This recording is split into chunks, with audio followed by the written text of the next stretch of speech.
फातिमा की रानी माँ, प्रभु यीशु की माँ, आसरा तू ही है माँ।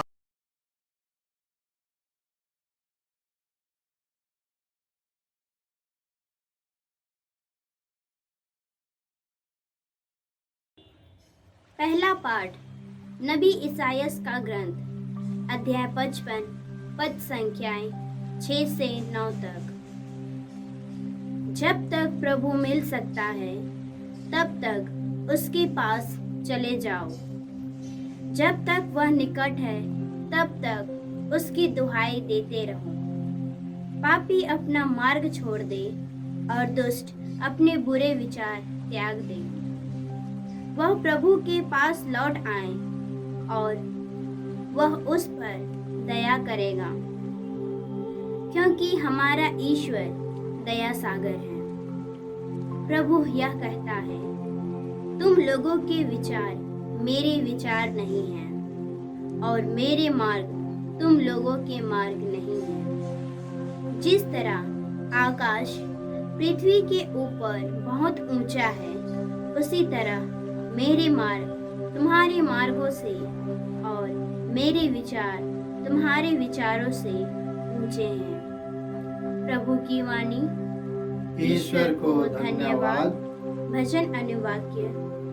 प्रभु उन सबों के निकट है जो उसका नाम लेते हैं। प्रभु उन सबों के निकट है जो उसका नाम लेते हैं।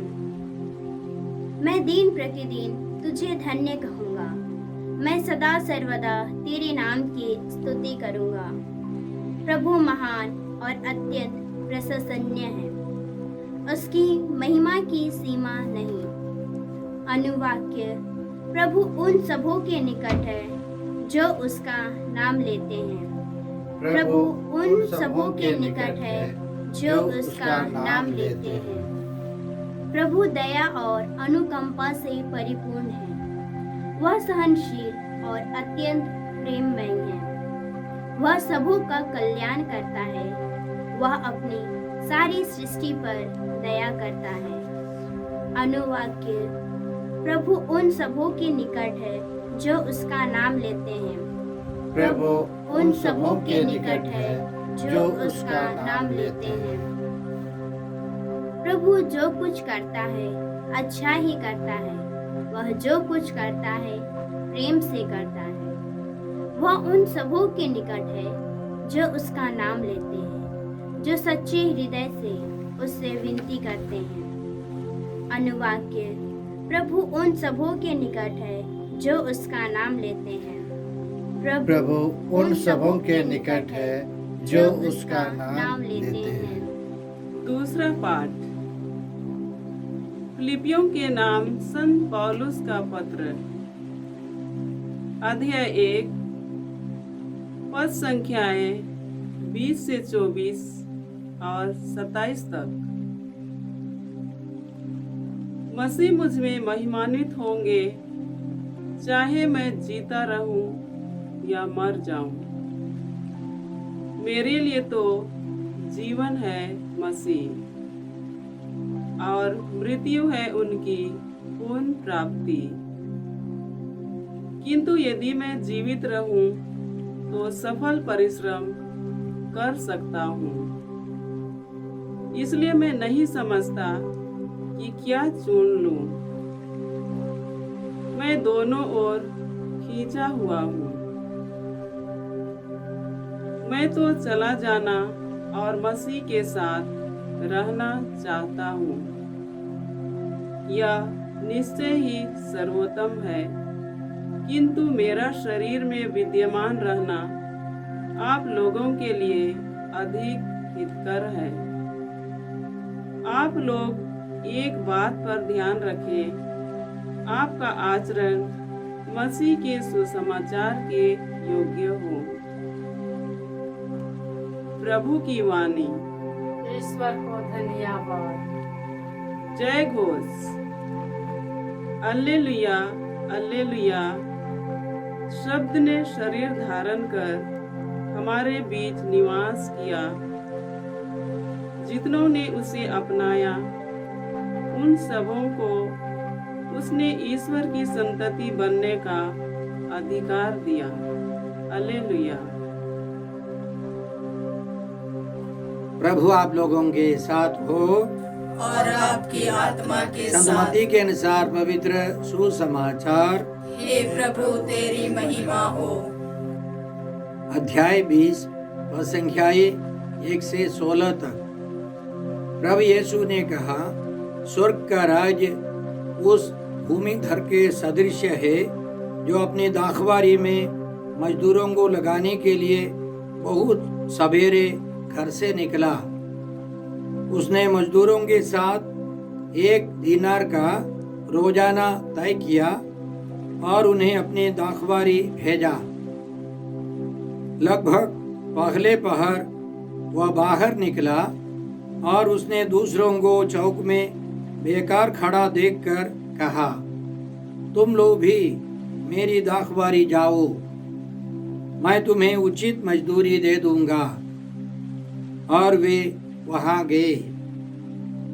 लगभग दूसरे या तीसरे पहर भी उसने बाहर निकलकर ऐसा ही किया। वह 1 घंटा दिन रहे, फिर बाहर निकला और वहां दूसरों को खड़ा देखकर उनसे बोला, तुम लोग यहाँ दिन भर क्यों बेकार खड़े हो? उन्होंने उत्तर दिया, इसलिए कि किसी ने हमें मजदूरी में नहीं लगाया। उसने उनसे कहा, तुम लोग भी मेरी दाखवारी जाओ। संध्या होने पर दाखवारी के मालिक ने अपने कारिंदा से कहा, मजदूरों को बुलाओ, बाद में आने वालों से लेकर पहले आने वालों तक सबको मजदूरी दे दो।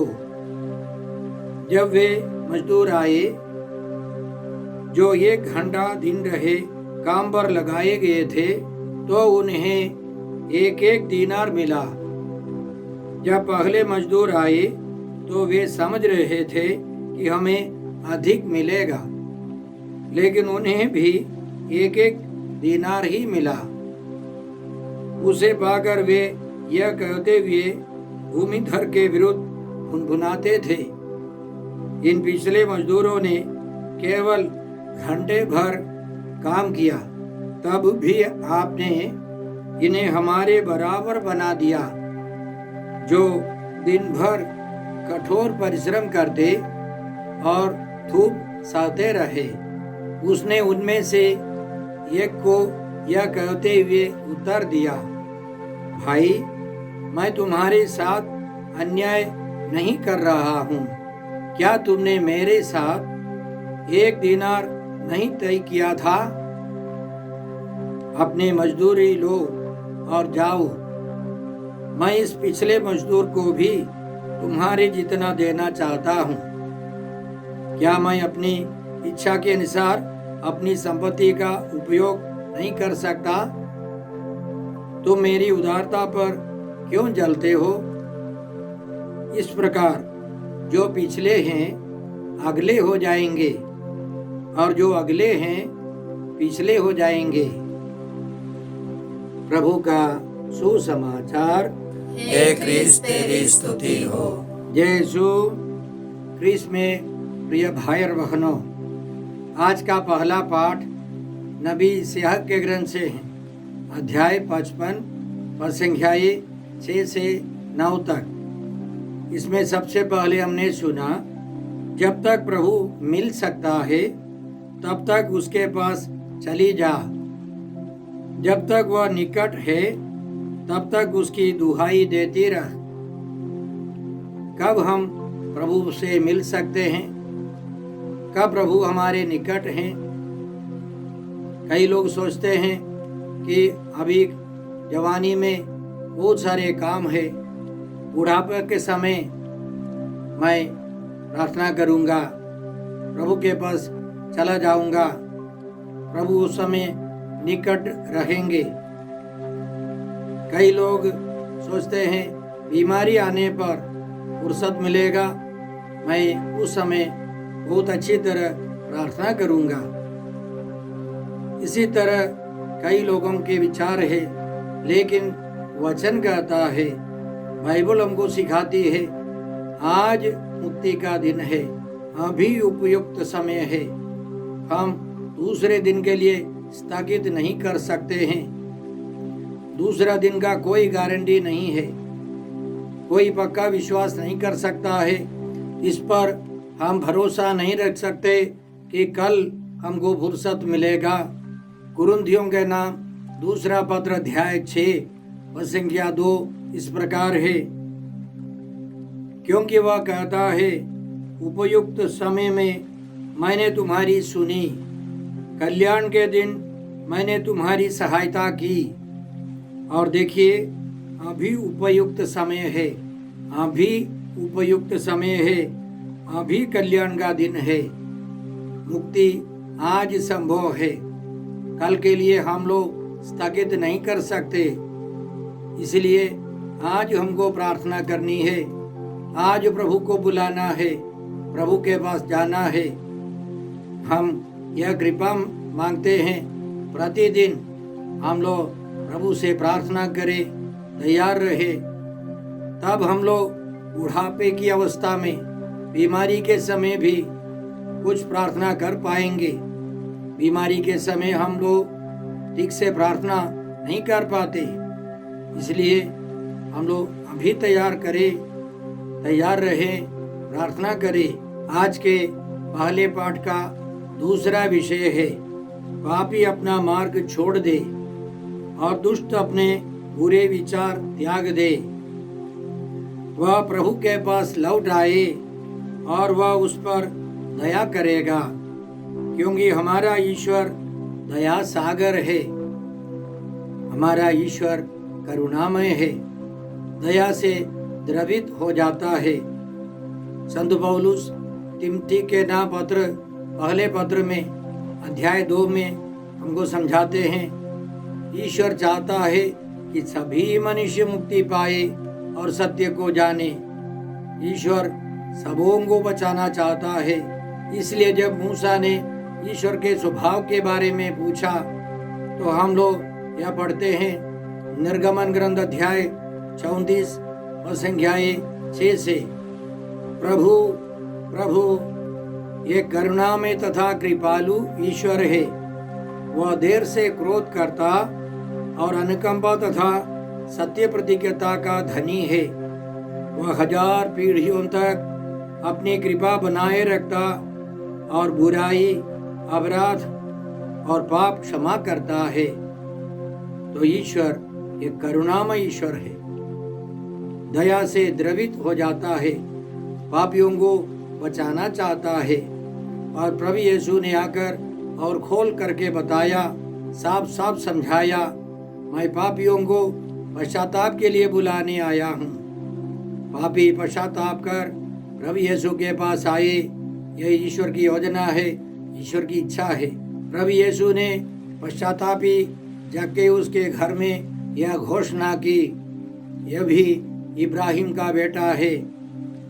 आज इस घर में मुक्ति का आगमन हुआ है, क्योंकि यह भी इब्राहिम का बेटा है, जो खो गया था। मानव पुत्र उसी को खोजने और बचाने आया है। एक पश्चातापी पापी के लिए स्वर्ग में अधिक आनंद मनाया जाएगा। ईश्वर चाहता है कि सभी मनुष्य प्रभु यीशु के पास आए, प्रभु यीशु को जाने, मुक्ति पाए। इसलिए हम निडर होकर भरोसे के साथ प्रभु यीशु के पास जा सकते हैं। वह पापियों को बचाने वाले ईश्वर हैं।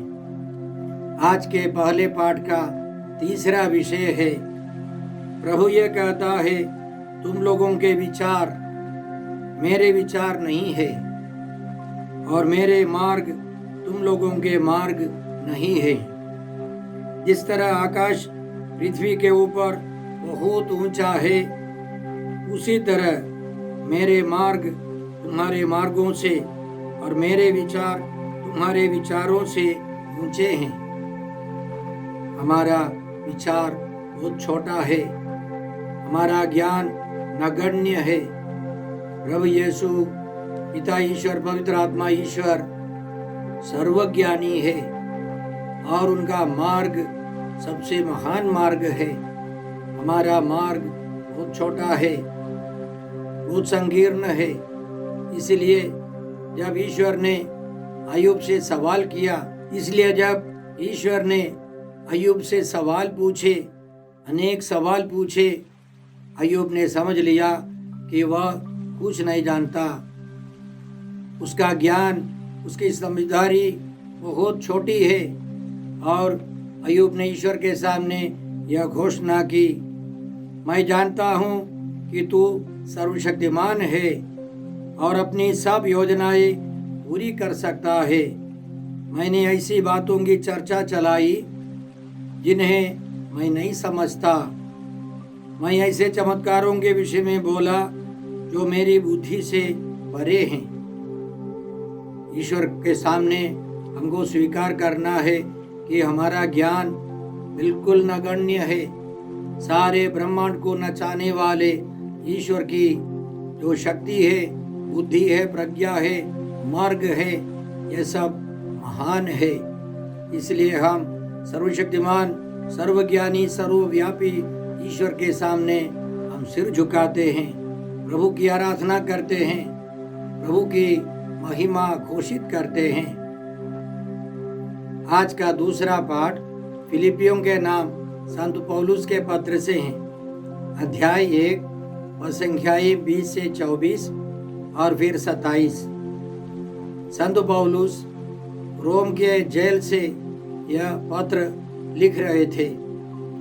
बाइबल पंडितों के अनुसार संत पौलुस ने रोम के जेल में रहकर फिलिपियों के लिए 3 पत्र लिखे थे और तीनों को संकलित किया है और हम लोग एक पत्र के रूप में पढ़ते हैं। संत पौलुस को मालूम था कि कुछ ही दिनों के बाद कैसर के सामने उनको खड़ा रहना पड़ेगा। उनके केस के आधार पर फैसला होगा। शायद वे मर सकते हैं, शायद कैसर उनको छोड़ सकता है। इसलिए संत पौलुस लिखते हैं, मेरी हार्दिक अभिलाषा और आशा यह है कि चाहे मैं जीवित रहूं या मरूं, मुझे किसी बात पर लज्जित नहीं होना पड़ेगा और मसीह मुझ में महिमान्वित होंगे।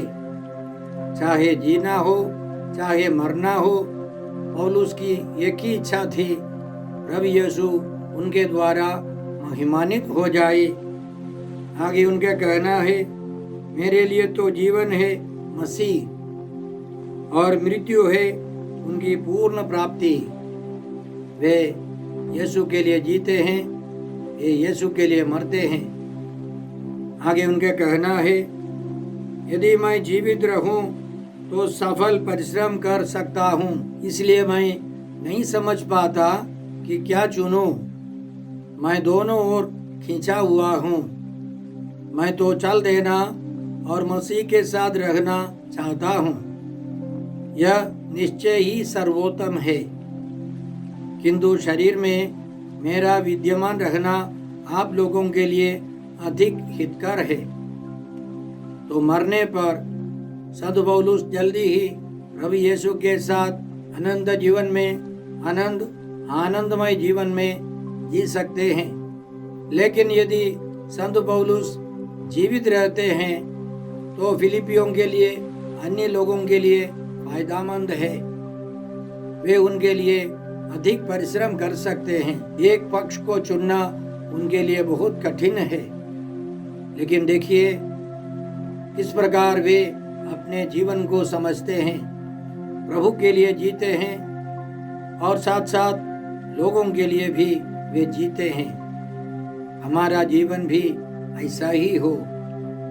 मरकर प्रभु के साथ रहना अच्छा है, लेकिन हर एक व्यक्ति को अपना कर्तव्य पूरा करना है ताकि दूसरे लोग आगे बढ़ते जाए।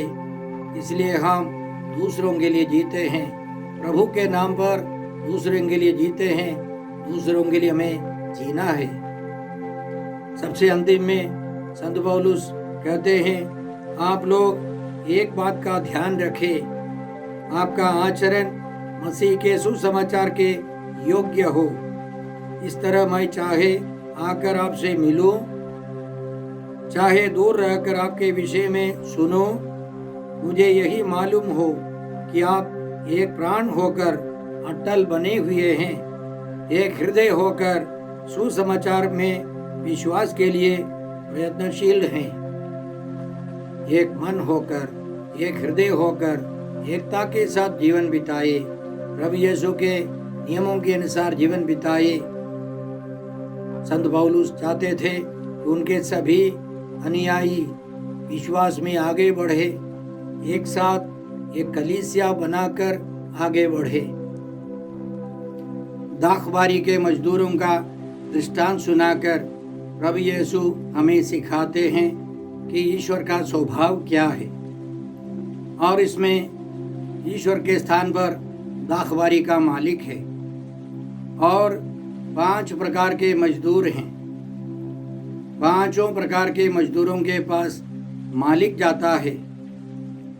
मजदूरी देने वाला दिन के अंतिम में सभी मजदूरों को मजदूरी देने वाला कारिंदा है। और 5 प्रकार के मजदूर हैं। एकदम सुबह मालिक ने जाकर उस मजदूरों से मिला, उनसे बातें की और दिन में 1 दिन के काम के लिए 1 दीनार तय किया। उनको न्याय के अनुसार उचित मजदूरी मिलनी है।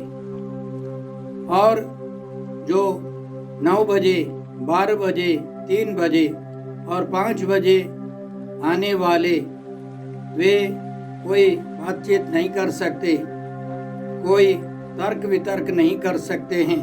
वे मालिक की उदारता पर आश्रित हैं। वे कवनेंट के अनुसार, विधान के अनुसार काम करने वाले हैं। और अंतिम में 1 घंटा काम करने वाला व्यक्ति 1 दीनार पाता है। प्रभु यीशु एक नया विधान बनाने के लिए आए हैं। यिर्मयाह नबी ने इसकी भविष्यवाणी की थी। यिर्मयाह नबी के ग्रंथ अध्याय 31 पद संख्या 31 से हम इस प्रकार पढ़ते हैं। वे दिन आ रहे हैं जब मैं इस्राएल के घराने और यूदा के घराने के साथ एक नया विधान स्थापित करूंगा। यह उस विधान की तरह नहीं होगा जिसे मैंने उस दिन उनके पूर्वजों के साथ स्थापित किया था। पुराना विधान पत्थर पर अंकित था, नियम कानून पर व्यवस्थित था, लेकिन प्रभु यीशु एक नया विधान, अंतिम नया विधान बनाने के लिए आए हैं। और ईश्वर यिर्मयाह नबी के द्वारा कहता है, मैं अपना नियम उनके अभ्यंतर में रख दूंगा, मैं उसे उनके हृदय पर अंकित करूंगा,